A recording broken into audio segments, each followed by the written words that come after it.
you. Well, thank you for having me and allowing me to do this. This is something I've been hoping would be out there for a long time. And so please stop me if you have questions as I go along. So my name is Emily Marino. I'm a mom to 3 teenage girls, and I live in the Pittsburgh area. I'm a physical therapist by trade, although I'm not in the pediatric sector. I work primarily in the outpatient and with geriatrics. So I want to share with you my perspective of surgery and hemispherectomy due to Rasmussen's encephalitis. So next slide, Audrey. So I guess you can jump ahead again. So this is our story. My daughter was diagnosed with Rasmussen's encephalitis at the age of 7, and she fought a hard battle for about 2 years and ended up having a right functional hemispherectomy at the age of 11. That she was seizure free for probably about 9 months, and then the seizures returned.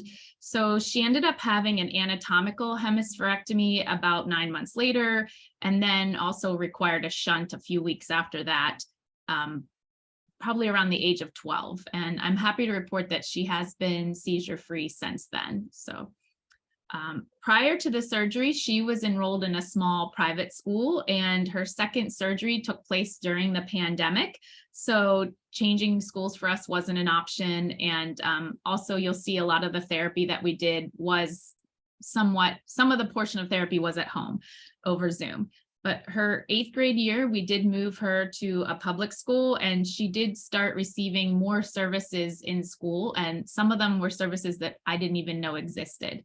So just like TVI or O&M. So this is our journey. Next slide.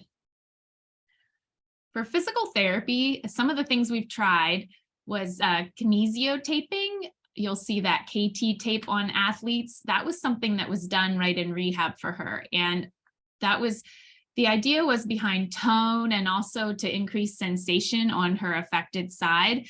The therapist who wrote the book was, we were lucky enough to have her at rehab. The book is linked there. I think Audrey will share all the slides with the links afterward. My daughter hated this, and it really, I think it probably worked a little bit for sensation, but getting the tape off afterwards was horrible. And I would say that didn't really work well for us. We've also tried electric stimulation. We've done that sometimes to provoke and make active movements, and then sometimes just sitting while she was watching TV, trying to make her wrist go to get some sensation back in it. And I will say, as a PT, we own a unit. I think for us, that's been something that has had some benefit, but not realistically, not something I would do long term. My daughter was really excited about the aquatic therapy. And when I showed these slides to her, she wanted to make sure that everyone knew that was probably one of the best things she thought we did. So it really helped with muscle memory return. For her, she had swam prior to surgery, and it was amazing that even without swim lessons, she was able to figure out on her own how to swim again. This also, the buoyancy of the water greatly helped reduce the weight of her body. So she got better movement patterns in walking. And I think one of the biggest things that helped us in aquatic therapy was her ankle stability. Before getting in the pool after surgery, she really couldn't walk safely around without any sort of stable portion on her ankles, something supporting her, but the pool really helped with that. One of the other things we did was a lot of knee walking exercises, and we still do this. And I think that that's probably something that would be beneficial for her to continue long term, just strengthening the hip muscles. And it really helps with strengthening muscles for gait. We also do a lot of core strengthening. I'm sure that's a buzz term that I think a lot of people hear about these days. And I would say that's probably something that we will stick with for life, because it's good for even myself. One of the things that we do daily is that we stretch the front of her hips out by, you can see the picture there of her laying on her stomach over 2 pillows, or we use a wedge. And this kind of kills 2 birds with 1 stone. It not only helps stretch out the hip muscles in the front, which are tight from sitting all day, and also for her from tone, but it also, if she puts weight through her elbows, you can see in the picture there that it helps just give a little bit of strengthening and support to her shoulder. So she does that while she's watching TV. We recently decided we do have another physical therapist helping us who's not mom, so that we get advice that she will listen to other than me. And she's designed her own physical therapy home exercise program that is something that Julia can do on her own. And I don't think that the form is perfect, but it has empowered her to have something that she can work on. And I'm hoping that this is something that she'll incorporate throughout the rest of her life. Then I also want to talk about the night splint that we use. And Audrey, if you want to go to the next slide, though. Here's a picture of the night splint.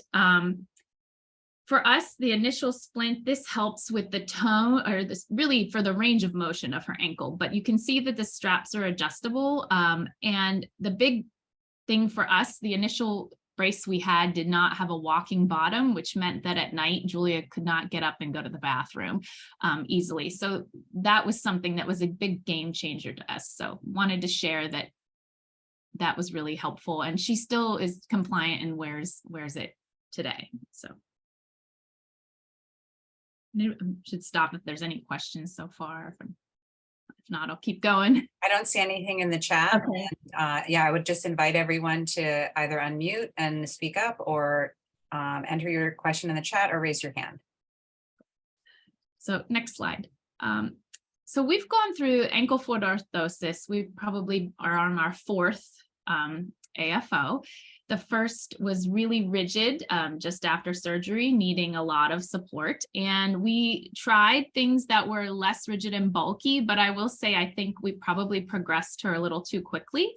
And after seeing some of her movement patterns, I was concerned about wear and tear over time on the other parts of her body, as far as her hips and back. And so we ended up going to a gait lab at Cleveland Clinic, is close to us. And I would highly recommend, if you have anywhere close to you, taking advantage of that, because what the computer can analyze, I would say, even as a PT, your naked eye can't do the same things. So the article that I have linked here is what the Cleveland Clinic uses as far as their gait mechanics and their ideology. And so it's a little bit different than I think a lot of other PTs are familiar with. And so we're giving this a try. We're in the middle of this now. It's back to a more rigid brace. And you can see the brace to the side. They use some wedging, and the kinesiology and explanation of physics are all explained pretty well in that article if it's interesting to you. But I will say, the difficult part of this has been that we are far away from the Cleveland Clinic. We've had some trouble with getting a local orthotist to manufacture a brace to what they actually wanted, to their specifications. So we went a whole year with what we thought was a brace off of their recommendations, and it wasn't. So we've actually ended up having to use their orthotist. And it's been a little bit of a struggle and I think somebody's mentioning the right shoes absolutely is a nightmare, especially with the wedge. We've used a lot with New Balance with a lot of success, but I will say that they modify her shoe as well. And the local shoe cobbler is my best friend, because he has had to make the outside of her shoe several times, since we're not close to Cleveland. But we're working toward a rocker bottom on the shoe and progressing. I end up sending videos to them before we drive there, just to get some input. I will, this is still work in progress for us, so we'll see how it goes. Next slide.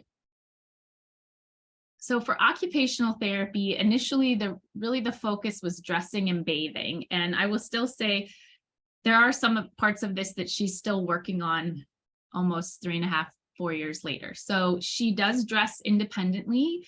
Zippers is something that are still difficult for her. She just recently learned how to zip her coat. She uses pants that are pull on, and she is just tackling tying her shoes for the first time in OT. She was able to put her own brace on in the past, but this new brace doesn't make that possible. So I think it's a balance. Showering also, I would say for her, it's it took a good 2 years to be independent for us. I think some of that was us as parents not feeling comfortable allowing her with seizures to be alone in the shower.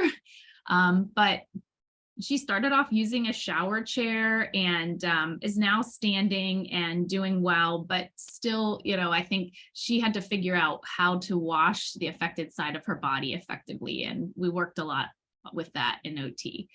We did try a little bit of constraint-induced use, and that was really brief right after in rehab. And I will say my daughter's frustration level with that was really high. And we had other things that we felt were more important to focus on at the time, so we dropped that. We did try after one of the brain recovery conferences, we did try some bimanual therapy. And my daughter did work on that with OT for a while. I will say it wasn't something that we put a lot of time into, but it has not been something that is carried over for her. So one of the more successful things that we've done in OT are yoga poses. I have a link there to the yoga program we used. You can see a picture of two of my girls there doing yoga. And this was great because it allowed a lot of the poses that are there, allowed some sibling support. And my daughter still enjoys yoga today and will go to class with me and modify things from that. So I'm hoping that's something she'll carry on throughout her life. Arm swing during walking was something else we worked on in OT. And I will say that that also wasn't really something that's carried over. I think she has so many other things to think about that unless she's focusing on just that, as much as we've done it in therapy, it's not something that's lasted long term. Right now, she is doing OT in school and they're working on things like handwriting. She does some handwriting with an Apple Pencil, and also one-handed typing, and also some visual motor tasks. So yeah, we've tried Billy's shoes too, I will say, and that just doesn't work with her current brace. So I think it's just really unique to everyone. Looking in the chat there. I have a question for you, if it's okay. Sure. Did you finish this slide? I don't want to interrupt. Yes, you can go. Okay. So my question is about physical therapy and occupational therapy when you talk about constraint versus bimanual tasks. What I found, and I'm especially interested in asking you this because you are a physical therapist, the therapists that we've worked with over the years really don't know anything about neuroanatomy. And they see cerebral palsy as cerebral palsy as cerebral palsy. And in particular with constraint-induced versus bimanual therapy, when there's no motor strip on one side, when it's been completely disconnected or removed, my understanding is there's a very small motor strip remaining on the good side, and there can be hemi-crowding. There can be issues with trying to force use of the opposite side. And we have seen that outcome anecdotally in our community as well. What is your thought about that? And how do you address, if the therapist doesn't really understand the child's condition, do you just educate them? Are you looking for a different therapist? Sometimes, like you said, you can't always get to the Cleveland Clinic where the experts are. So do you have any thoughts on any of that? I think I've also searched for a pediatric neuro specialist, and it's just not something you find. What I think, and I'll kind of address this in a couple of slides, but okay. My biggest takeaway is if you need to find a therapist that is willing to have a conversation with you, because I will be the first to admit, even with over 20 years of experience, that this isn't something that I learned about in school. I have a good neuro background, but you can't apply the same principles like you're saying to someone that has, half of a brain. So I think there's a lot of neurological differences. Some things can be just like tone in general, and how you address that would be very similar. But I think finding someone that has a willingness to work with you and a willingness to learn is probably the biggest, key, because you can't get to the Cleveland Clinic. Yeah. Oh, sorry. The slideshow. Apologize. Can I just interject? Hi, it's Amy. Hi. Hi. I'm an occupational therapist. Yeah. We have I'm experts. Here. Well, again, I'm not a pediatric expert, so let me just say that. But I will second what Emily said, that you don't learn about these specific conditions in school, and what's most important, I think, is that you find a therapist who takes a holistic approach to your kid. When you've got a therapist who looks at bimanual tasks and wants them to do bimanual tasks and doesn't think about how they slept that day, what they ate, what time of day it is, and how to get buy-in from your kids and how to think about it, I think that's a variable as well. And so I think making sure that your therapist is a good fit for your kid and willing to have those conversations with you and willing to think outside the box and learn. When you go somewhere and they say, I know what to do, you're probably, personally, I think you're not in the right place, because our kids are quite unique and there's nobody that I can walk in the door and they know what to do. And I think that's a really important personality trait to have as a therapist for these kids. Thank you. That's very helpful. I Definitely going to hit you up for a future parent perspective, by the way, Amy. So watch out. Sounds good. I'm here.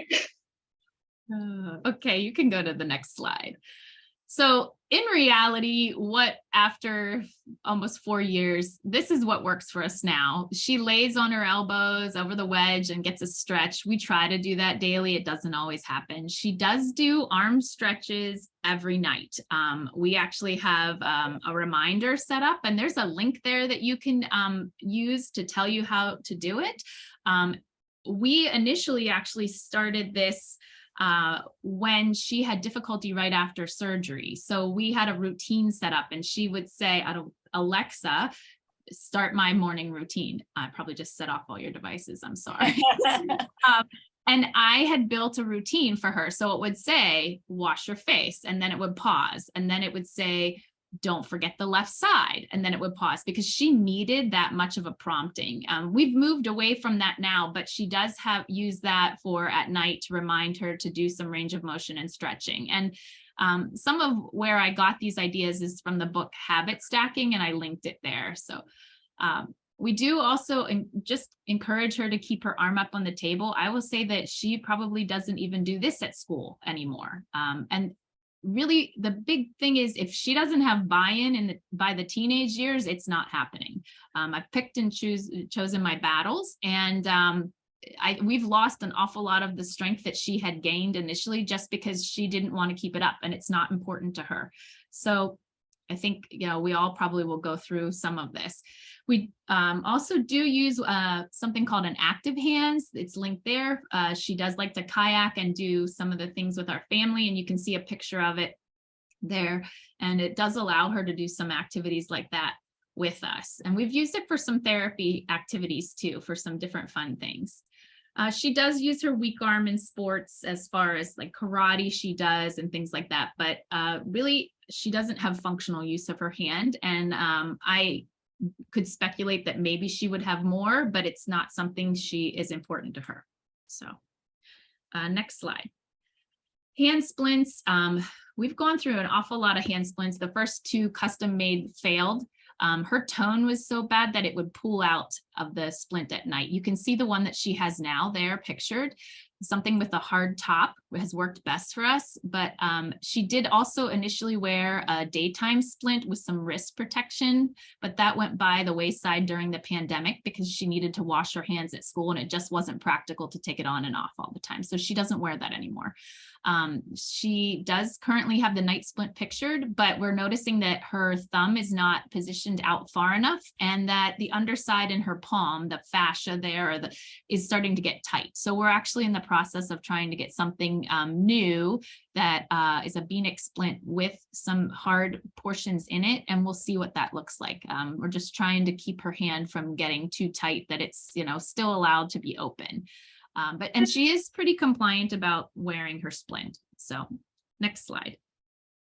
And there's a picture of the B-neck day splint. It does have a wrist protector, which we do have her wear for karate and other things, just for fear if she were falling or would injure, it would kind of protect the wrist. So next slide. Speech therapy. We had trouble. Our local speech therapist that we've initially tried to work with really wasn't accustomed to kids that had cognitive issues. I think a lot of the school therapists and speech therapists think of speech delay and speech language issues, as opposed to also some of the cognitive issues that my daughter had. So we were lucky enough at the local rehab institute to find a speech therapist who has her PhD. And she helped with, she would read her stories aloud, ask questions about main ideas. She worked on her working memory. And there are some games that we used listed there. Guess Who is one of my daughter's favorites. She also worked for my daughter. Written expression was something, and now keep in mind she's in her teenage years, so this was something that was really effective for her. And those are some of the strategies we use, the E-Power and COPS strategies. And she just in the last year has started working with graphic organizers, and we've seen a huge difference in her writing.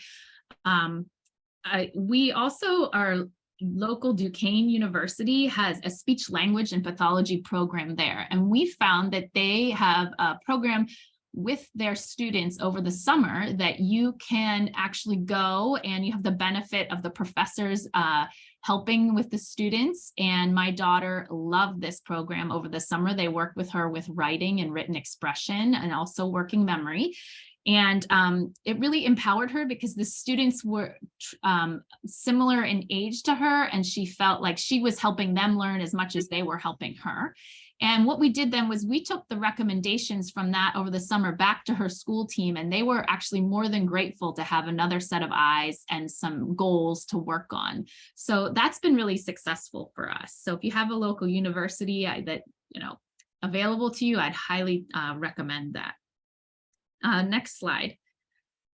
So this is kind of what we touched on earlier. Most therapists have limited, in my experience, limited if any experience dealing with kids after a hemispherectomy. And I would find a therapist who are willing and open to research and learn, open to suggestions, and somebody that recognizes that they don't know everything. And I would really recommend considering asking for a home exercise program, whether it's PT, OT, or speech, and ask also for its progression. So, okay, once they've mastered this, what would be the next step? And I think once your child becomes old enough that they maybe could do some of that on their own, I highly would recommend that, because I think that's something that will help them for life. And I definitely would say take breaks, because the burnout is real. So. Next slide. So this was the teacher for the visually impaired is something I didn't know existed until my daughter was in a public school setting. So initially, the teachers that we were working with focused on just educating my daughter on her visual diagnosis and setting up some of the visual apps that she would use for reading. She really wasn't educated on the cortical and vision impairment. And she eventually ran out of ideas to work with my daughter. So we ended up, long story short, ended up searching elsewhere. So I started to Google online for videos about cortical vision impairment and math. Math is a big visual struggle for my daughter.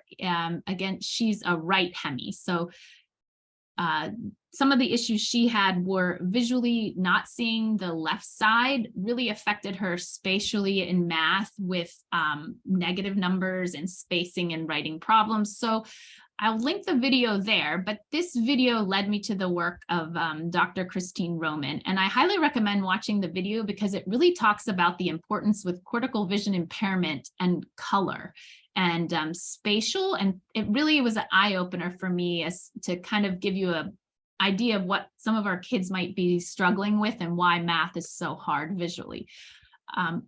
I was lucky enough that Pediatric View and Dr. Roman are located in Pittsburgh. So our school has consulted with them, and they actually will consult all over the country for school. And they have TVI consults that will help with your teachers as far as guidance for making some of the assignments less visually cluttered. And I use this example here. This was something that my daughter worked with them over the summer.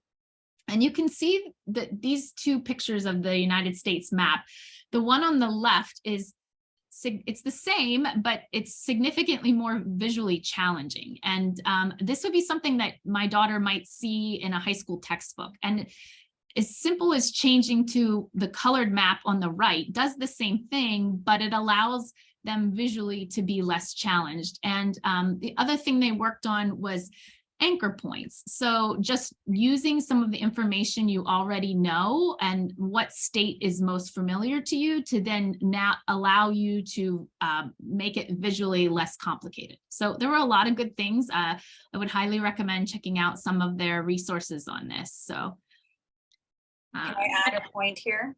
Yeah, please. So just so everyone is aware, if your child has a homonymous hemianopia, that is a type of cortical visual impairment. It's not often understood that way. There are lots of types of cortical visual impairments, but cortical vision impairment means a vision impairment that's due to an impact to the brain. So when you think about it, it makes perfect sense, right? And not well understood, and a lot of teachers of the visually impaired, or they're called different acronyms in every state. So whatever your teacher of the visually impaired is called, they're not trained on hemianopia necessarily. It's something we're hoping to change.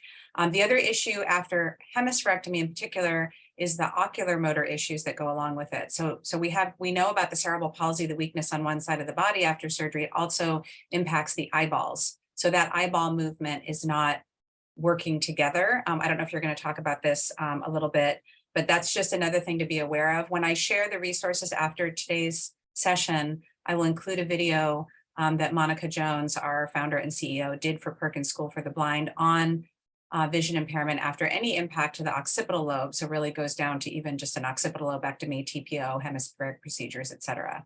So yeah, just wanted to add that. Sometimes it's not well understood. No, I would say, oh, sorry, just going back. I can go back.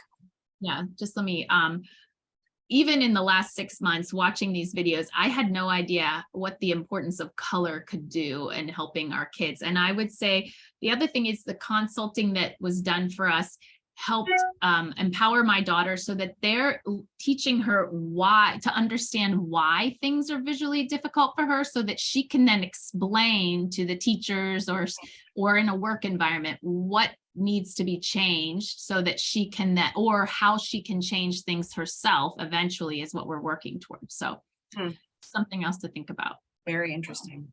Next slide. So orientation and mobility was something else I didn't know existed in the private school setting. So we're playing a little bit of catch up with this. So my daughter is working on community mobility, goes out on outings, crossing streets, and she really needs to work on scanning her environment, not just in a crowded school way, but also in the community. And these are some of the things that they're working on with her. We initially were against the use of a cane. And I think this was more because we were concerned that she only has one arm that would catch her if she needed to, if she tripped. But it was brought to our attention that a cane is also an outward sign to the rest of the people that you are around in public that you have a visual deficit. So if she needs more time getting on a public transportation or needs to have a seat, or oftentimes she'll run into people accidentally out there, having that cane is just a sign outwardly that can help.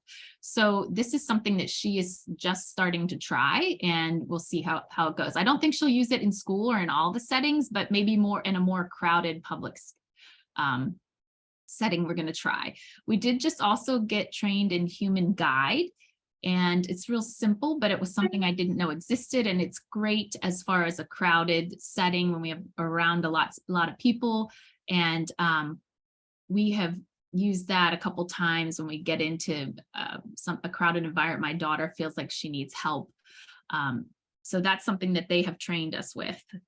The other thing we've learned about is latency. And so that cortical vision impairment, having an O&M person that understands that, I think is also important, because I use the example of when my daughter looks to cross the street, it takes her a little bit more time to process visually what she's seeing. So if she does see a car, she needs to wait a little bit longer before deciding to go, because there is that increased time. And this is something that I've just learned recently.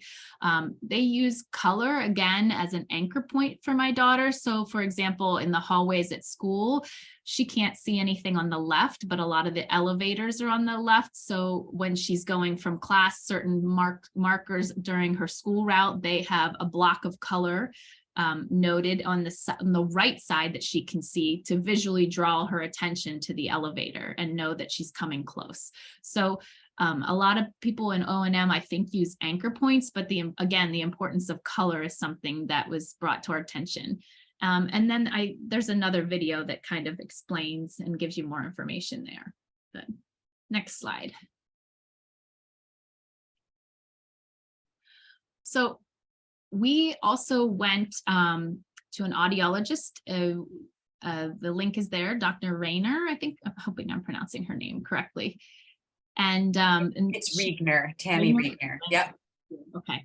So she wrote the Central Auditory Processing Guide on the Brain Recovery website. And she helped us greatly as far as assessing our daughter. I did not realize that there was some auditory issues afterwards. This was something else that took us a while to recognize. So my daughter does now use an FM system. The Oticon is the brand that she uses. And it just allows her to limit background noise in the classroom.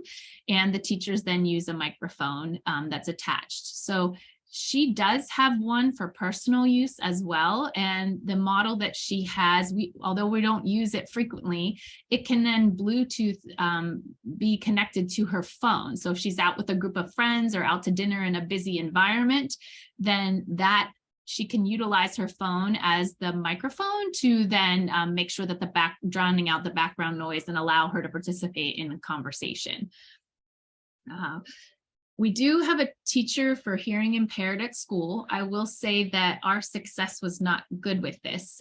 She's basically helped us with the FM system, but she wanted to just play a bunch of background noise and then say words to my daughter and see if she could hear them. So long story short, we've decided, since it wasn't any sort of research base or a legitimate program, we've decided not to do that. So that was something that we didn't have success with and have really just not utilized that in our school system. We have, however, tried this CapDots program that is online, and it was through our local university, Duquesne University, but I believe it's an online program, and then that you can join with a professional. This was an audiologist that we joined locally, and my daughter is still in the process of doing this, and it has sound played in both of the ears and makes them distinguish for different words. There's a link there that will explain it much better than what I'm doing right now. So I don't know, Audrey, you want to add anything to add on the CapDots, but. My son also trialed it and he did quite well. There's two different programs, and I honestly am blanking as well on the names of the two different programs, but they work, one's more on integration and one's more on separation, if I remember correctly. And he did one and made a lot of progress and then refused to do the second part of it. I think like anything, like any therapy, the therapy that works is the one that you'll do. And I don't think there's a way to fix our kids. That needs to be ongoing. So if he's not willing to do it again, I don't know if there's lasting effects, because he did it several years ago. And I'm not sure there's an evidence basis on this yet for hemispherectomy, but like I said, I did see initial promising results for my son. It's worth trying. There's also another thing called LACE. I'll share this in my resources after, which is free online. And it also deals with dichotic noise, and I think it also deals more with separation rather than integration. The issue is most of the time in school, what our kids need to do is integrate sound. Separation is more, can you pick sounds out of an environment? Anyway, it's a little complicated, but there's some follow-up. I'll share all of our resources on central auditory processing disorder, because this is another area that's really poorly understood. And also school teams, the evaluators often aren't qualified to assess. So like you said, the comment you made, Emily, about the teacher of the hearing impaired at your school was offering a program that wasn't evidence-based, and so you said no to it. That's very important. The same thing with an assessment. So if there's an assessor that is trying to evaluate your child that doesn't understand the condition they're evaluating, that's a reason to go back to the school team and say, we need actually an expert in this condition to do the assessment. We'd like you to contract with that person, for example. Mhm. Yeah. I think there was a question in the chat. Meredith was asking the hearing impairment. My understanding is central auditory processing disorder. Yes, right or left is they're both have right or left hemi. You both have a central auditory processing disorder. So we did a functional outcomes training for parents last spring, and it's still not on our website, and I greatly apologize, but I will be sharing that soon.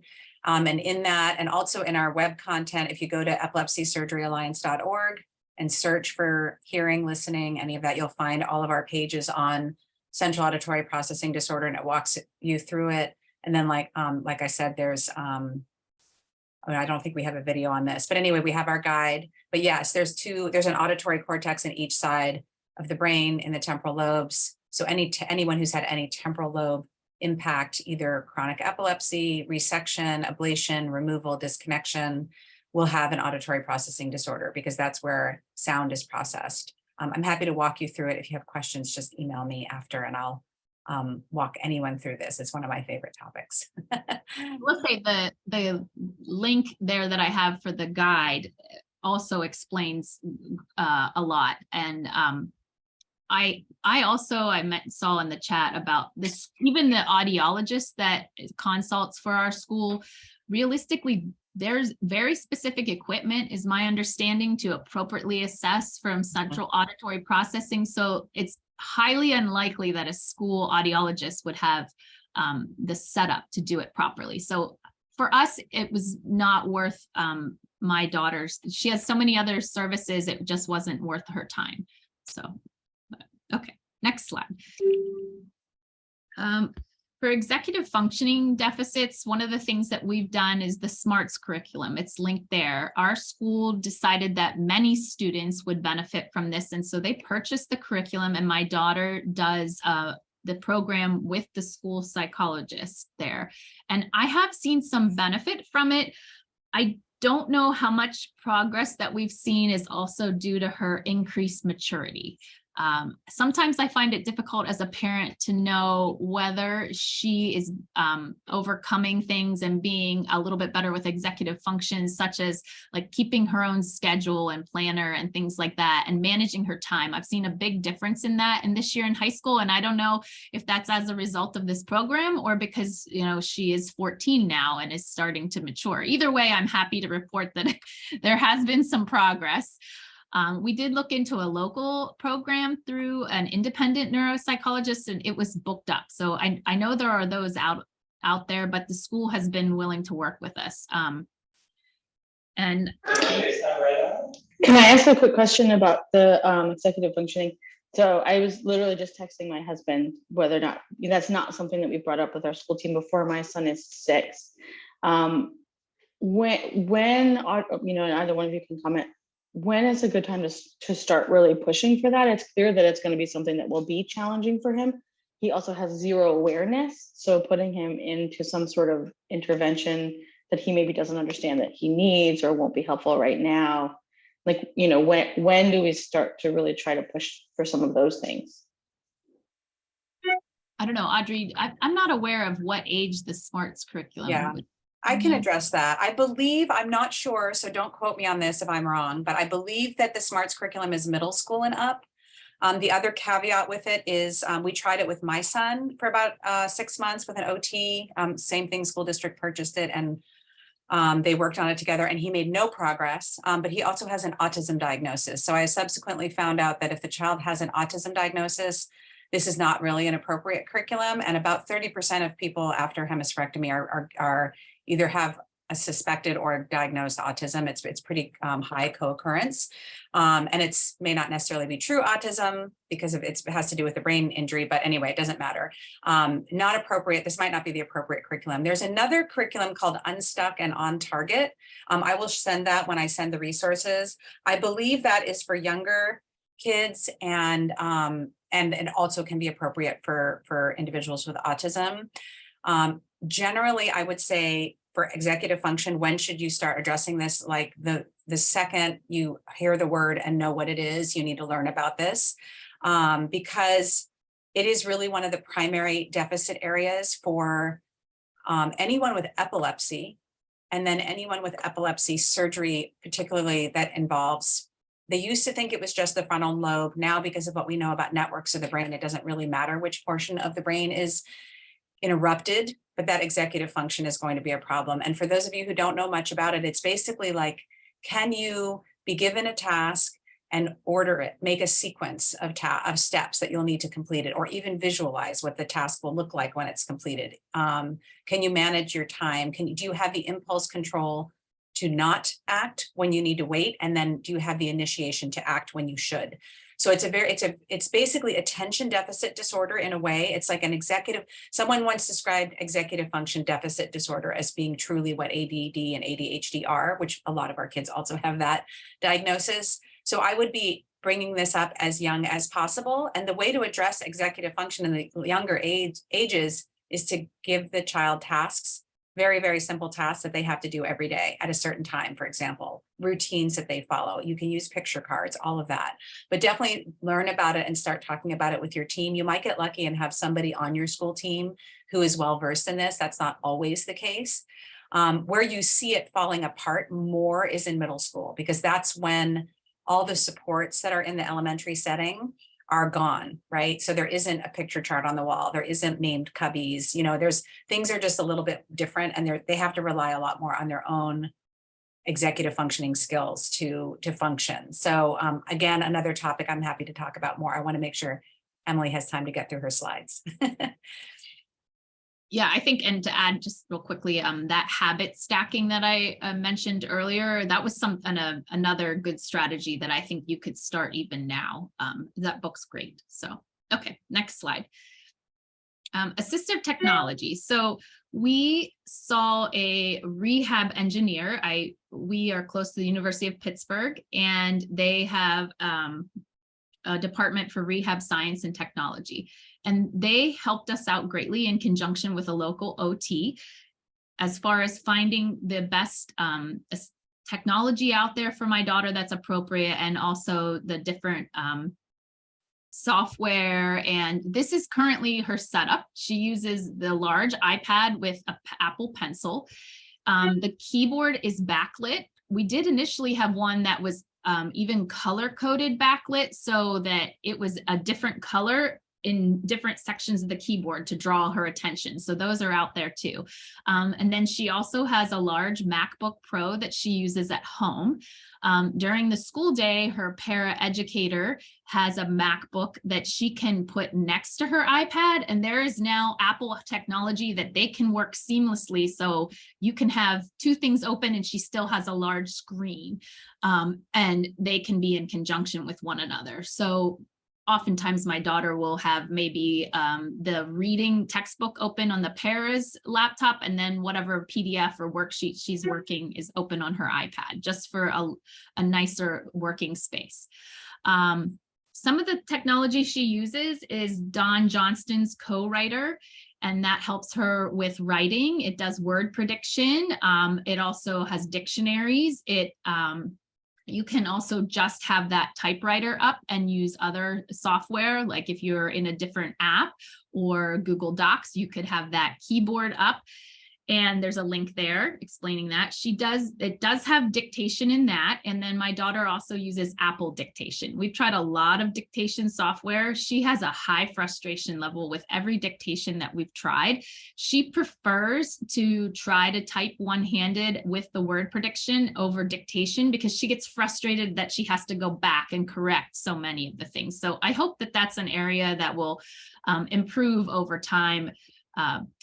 She also uses Notability. This is probably the biggest help for her during the day. This app has so many capabilities. Not only does she use it for writing, but every document that she has in school, the teachers give her, she puts it in Notability and writes with it there. This allows color.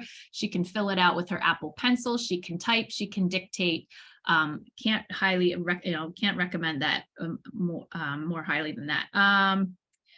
A Notability also allows you to lasso portions of a PDF and bring it down onto a separate page so that she can herself make documents less visually cluttering. So she'll do this for math a lot, and just lasso the problem and put it on its own page.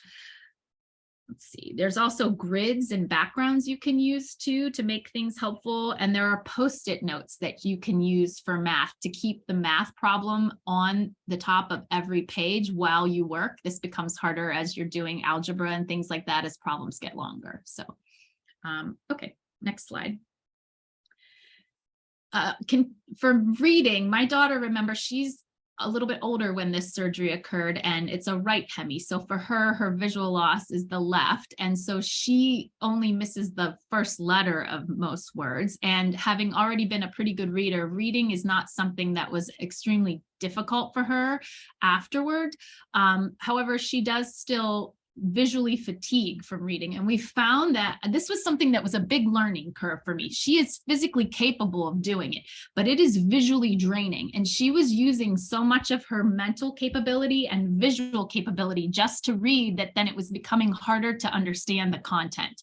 So just for fatigue level, she uses Snap and Read from Dawn Johnston. And this even allows you to change the grade level. If it's something on the web, you can get rid of the background, make it more visually simplified.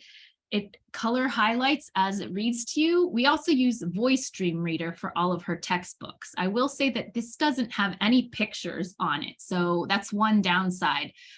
The Bookshare is something that is free for people with visual deficits. I can't recall. I don't know if Audrey, you can mention that. There are some papers you fill out, but it was relatively simple, and it gives you free access to all sorts of audiobooks that way. Your child's teacher, the visually impaired, should be able to help you get a free Bookshare account, or your school, someone from your school. But it's based, if you have a vision impairment, you automatically qualify for Bookshare for life. So my daughter doesn't enjoy the voices on that as much. So when she's reading for pleasure, she's done Audible. We originally did a combination of Kindle with Audible. So that was getting pricey, but that will allow you to change the font. It'll highlight the words as you go. You can even slow the speed, but she ultimately, just when she reads for pleasure, she listens to the Audible books. Math I touched on a little bit before, but you can see the picture there. That's Notability and some of what she does for math. So she prefers the black screen so that there's contrast, and she does a lot with color. And for her, visually, something she does is she highlights the equal sign as she's doing algebra, just to keep the left and the right. But again, there's all sorts of capabilities with that Notability. She also uses an app called Calculator 2. And this has been great because she just uses her finger or Apple Pencil to write the numbers or the algebraic equation. So I haven't yet found a graphing calculator that is made for our kids. And so for now, she can use this in the classroom. A standardized test is a whole different ball game, but she also uses the Desmos app. That's a graphing calculator. She doesn't prefer that, but that's just another option. I think. Okay, next slide. So socially and emotionally, we were, I don't know if I want to say fortunate enough, but we had some time between her diagnosis and the surgery, and we didn't know how much time. So she was able to see a child psychologist as part of our neurology team, and they prepped her just with coping strategies. She hasn't wanted to see anyone after, but that was something we did. She swam before the surgery, and we're on a summer club swim team. My other two girls swim, and so she continues to swim. It's not competitive for her, but this team is not competitive to begin with, and she loves being a part of a team. She has taken up karate. That was something that is new for her. She played basketball up until prior to her surgery and had no weakness before surgery, so she needed to find a new activity, and she's really enjoying this, and it's been easy to modify for her. She wants to try Special Olympics track, so that's something we're going to try this spring. We haven't yet done that. she really keeps up with a lot of people through social media. And one of the best things that we've done for her is go to the Pediatric Surgery Alliance conference, because she met so many people from all over the United States. And I'm constantly hearing stories about these people that she only met for a few days. And it's just been a tremendous amount of support for her. And that social media has allowed her to stay connected. So I would really highly recommend it. Finally, we are lucky enough to have a great role model in our life. And I would say that this is something that has really helped my daughter. So even if you feel free to share my role model, but and I have a link to his information there, but this is a good family friend, and we've used him as an example for Julia many times over. So he himself is an osteosarcoma survivor and almost died from it. He lost his leg from it. And as a result of winning his battle, he is now an orthopedic surgeon at UPMC in Pittsburgh and a researcher. And we've joked with his difficulties from showering with one leg and the fact that he had to sit down and he can't sit, to what he has decided to make of his life, and kind of used him as an example, as the fact that he could wallow in pity and or he's decided to use what has happened to him and, turn it into something that can help other people. So we kind of fall back on him a lot. He's a great role model, and I think that's helped her. So, he's also been good at telling her it's normal and okay and valid to be upset and angry at times. So they commiserate. So, but that's socially what we've done. Okay. Next slide. Well, this is just one of my favorite quotes, because I think it is what it is. So the way you cope with it makes all the difference. So next slide. So I've also created a website, and I'm going back. Sorry. Can you read it? Because some people are on phone. Oh, sure. All right. Life is not the way it's supposed to be. It's the way it is. The way you cope with it makes the difference. So thank you. Mm-hmm. Yep. So I've also created a website, and if you want to follow along or know more of my story or what we're doing and keep up to date, I'm trying my best to keep up to date with this, but I'm like you, I wear many hats. So this is not a perfectly finished product, but please join me if you're interested at the special perspective, and there's links there. So. Thanks. And feel free to contact with me, ask me questions. I'll try to answer. I think there were a couple in the chat here that I missed. So. Yeah, let's go back and look at those. Okay. I want to go back to the question about the auditory assessor. I'm not sure if that question got answered. I spoke with the auditory assessor for our district who told me she has no experience or knowledge with this type of surgery. So then you need to go back to the team and say, we need to find someone who is qualified to evaluate my child, who understands neuroanatomy and central auditory processing disorder, because not all evaluators do. So that's just, you need someone, a person of knowledge, to evaluate the child. And then some questions for you, Emily. So night split for foot, why is that necessary? Okay, so for my daughter, she has weakness in her left foot, and I think a lot of kids do. I think the farther away, the lower muscles seem to be more affected, and so she has no control over being able to pull her foot up. And the night splint, what that does, overnight it allows for a stretch in her calf muscles so that she has full range of motion. So without doing that for her foot could likely get a contracture or be stuck and not have that full amount of movement. And that's important because you need that for gait, for walking. Also for her, there's a lot of our kids have tone. And so that can also impact the mobility of the ankle, and using that night splint at night gives her a prolonged stretch. The straps on either side allow us to kind of gradually control the amount of stretch.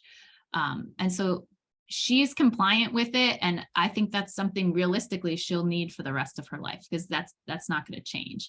The arm stretches overhead, you need to individually talk to your occupational therapist, or even your PT could address that. For our daughter, it's safe. She does both arms passively, one arm helping the other. Just again, we're trying to keep movement in there so that she has enough functional movement in that left weak side that she can get dressed without her arm being stuck at her side, that she can put deodorant on. It doesn't have to be a lot. It's just that if you don't move that shoulder at all, you're going to, over time, I think those types of activities can really become difficult. But I would definitely work with your local, even PT or OT, to kind of come up with something that's appropriate for your child. Can I add supported, like if you're supporting the scapula, like if the child is laying on the floor or pillows, that can be a little bit less of a, then there's this, you're not, it's different than standing and lifting if you're laying down. So that's what we did, but we did a combination of both to keep that range of motion in the shoulder. Yeah, I think, and if you can build it into a routine, like after you brush your teeth, you do this, or you watch TV and do this, then if there's more of a buy-in is what we've found. The night splint, no, if she didn't wear a night splint, my daughter's hand would be closed because of the amount of tone. So she can open it, and sometimes throughout the day she's relaxed. I think this varies widely from the kids. So, but for her at night, the splint opens her hand up to allow it to be stretched again, because if we didn't do that for her, over time, her hand may be like this. And then you're into a world of problems as far as hygiene, your nails growing into the palm, etc. So if you can keep up on that and really keep tabs, I think it's helpful. And then the bimanual tasks, the link that I have in the slides is a great, I think it's to the presentation that was given. And that has all sorts of examples on bimanual tasks. And I'll share our habit guide. So we did some research with Columbia Teachers College, Andrew Gordon. He actually compared constraint with habit, which is the hand-arm bimanual intensive therapy. And we have a guide that I don't know if it was an OT or PT created with bimanual tasks. So I'll just share that in the resources I share after today's meeting. All right. And then someone else asked about, does she have a full-time para, and how does the para support her? Okay. So yes, she does. This is only our second year in public school, and she does have a full-time para. The para support has been less and less this year. Her goal is ultimately to go to college, and so she's trying not to have a para by the end of high school. The para protects her in the hallway because to make sure that she's in a pretty big school. So that's number one, safety for quick exit. She is less and less help for my daughter as far as remembering assignments, making sure she's on time for class. These are things that are being pulled away from her. She does still help her which she has a lot of services and is in high school. So her schedule is pretty busy. And I think she's still giving her support, managing all of that. And again, these are things that we're trying to get her to be more independent with. I think she also does an awful lot of data reporting for my daughter's IEP at this point. All right, then there's a question about assistive technology. The question is, for assistive technology, my son is only 6, but they're already using Chromebooks. I feel that some of these things like backlighting and larger fonts, et cetera, might make his work more accessible. However, when I asked for an AT eval, I was told there has to be a reason. And since he is accessing the Chromebook, it dropped off. How do I ask for AT when I don't necessarily know what I don't know? I don't know what he could benefit from, but I know that he likely would. Do you have any thoughts on that? So I think an occupational therapist also might help you locally. Our school district's assistive technology was not able to provide an assessment either. I think just the known deficits that you have documented as far as visual alone could probably warrant an assistive technology eval. And then from there, I think what I would do, Audrey, you could probably speak more to this, is find someone online. If you're local to a big university, I think because what it is assistive technology, I would imagine that some of this could be done without an in-person visit or just an easy consult. Our district now has a contract to consult with the University of Pittsburgh assistive technology rehab engineer, because I don't think most schools have that on staff. And so because they don't, we then push the issue, and they are now consulted anytime an assistive technology issue comes up with my daughter, because just like you said, you don't know what you don't know. And I think as they get older in school, their needs change. So the assistive technology my daughter's using now may not be all that's appropriate next year because her educational demands will increase. And so then we will consult with them again. So maybe look for something like that if you can. Mm-hmm. The other thing I'll say, we had someone speak at our conference this summer who was from the AT state center. So each state should have an assistive technology program. And so they could also do an evaluation. Your hospitals, like you said, might have it. The other thing to remember, assistive technology is anything low tech to high tech that helps an individual do in their community or in their school or at home what anyone else could do. So for our children, with everything you've just laid out, Emily, think about the auditory processing disorder. Tennis balls on chairs could be an assistive technology, both for quiet in the room and also to make it easier for the child with a disability to pull their chair out, right? Pencil grips can be assistive technology. A person who is not in a wheelchair and is completely paralyzed might use eye gaze technology, and that would be assistive technology. So assistive technology is anything that supports. And so I think if you haven't had an evaluation by a qualified evaluator, you're right, you don't know what you don't know, but I think you have a reason for that to request that. And if the school is saying no, it's very important that you ask them for prior written notice. So you're asking them, which is a funny word because it says prior. It's basically just written notice where they have to explain the basis for their refusal for this evaluation. And then sometimes that's enough. Just asking for that will be like, okay, we'll do it. So I definitely would push for that. Our kids can benefit from many assistive technology tools. I will also share in our resources, we have a guide on assistive technology for our kids, which I will include in the resources we share after today's event. That's all I have, Emily, unless you have anything. Nope, that's it. Okay. Yeah, and someone commented that the OT did all the paperwork for getting her child an iPad and the pencil. So that is one way to go. Not all OTs are AT specialists, but some are. So that's also another approach. Alternately, again, if the district doesn't have anyone, that doesn't mean the child doesn't get the service. So you can find someone locally and say, I know you don't have anyone who can evaluate, but this person can. We'd like you to contract for this evaluation. And then if they might say, well, we don't have anyone to provide services. Well, that's fine. You can contract with that same agency to get services, either consult, training for the team, et cetera. One last thing on assistive technology that's really, really important. Assistive technology is not just a device or a tennis ball or a pencil grip or an iPad. It is a service. So if they hand your child an iPad and you never see them again, that is not assistive technology.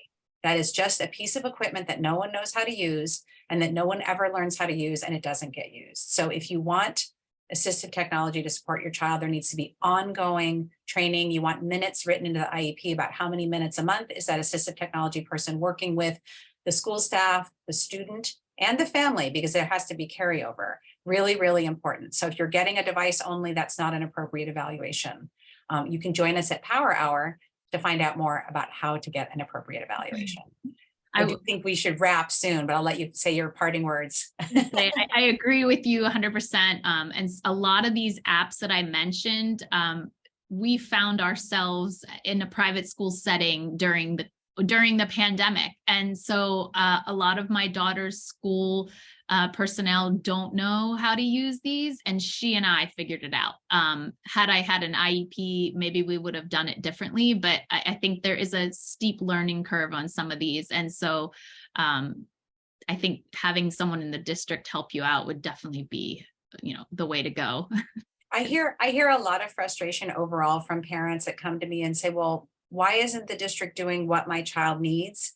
And I think what you laid out today and what you just said is that they don't know what your child needs. They're not experts in your child's condition. The only person who's really an expert in your child's condition is you. And so you really have to drive everything, right? So you have to push for assessments. You might have to draft goals. You might have to find specialists.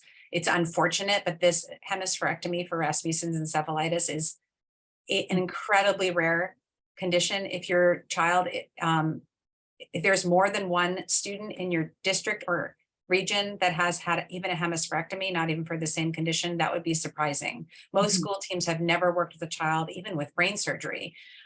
So, you know, it's a lot, you have to work, it has to be a partnership. You can't expect the district to do everything for you. And what I love about what you did today, Emily, is you really showed it from your home perspective. Like, you created a really incredible home program for your daughter. It's very impressive. And I think the lesson that I'm left with is, you know, it's just a reminder that this is what we need to do for our kids. We have to create it and then push for it to be integrated into the rest of their lives as much as possible. Yeah. Well, thank you. No, and I will say our journey is ongoing, just like the rest of you. I don't know that it's ever going to end. But after all this, my daughter is making progress, and she just made the honor roll. So I hang in there, and I know I'm very excited. So I think if you put all the right services in place, success is possible. So. Yeah. Well, thank you. This was incredible. I'm sure everyone else is going to agree, and we really appreciate you taking your time to do this with us today. Sure. You're welcome. Thank you.